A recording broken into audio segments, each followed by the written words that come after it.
Have you ever felt like your brand new phone starts slowing down right after the new model comes out?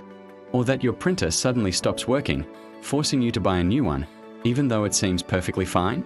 You're not imagining things. This is a phenomenon some are calling the Great Obsolescence. It is the idea that many of the products we buy are intentionally designed to fail or become outdated sooner than they should. This isn't just about a single faulty device.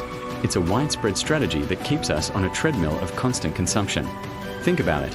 Software updates that make older devices laggy, fashion trends that change every season, and appliances with non-replaceable parts that mysteriously break just after the warranty expires. This cycle of buying, using for a short time, and then discarding has a huge impact. It drains our wallets and creates mountains of electronic waste, polluting our planet.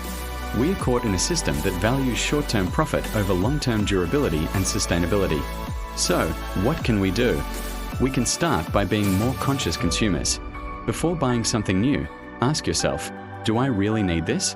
Can my old one be repaired? Look for companies that prioritize longevity and offer repairable products.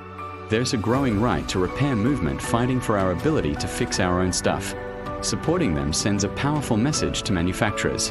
By choosing durable goods, learning basic repair skills, and demanding better from companies, we can push back against this wasteful culture.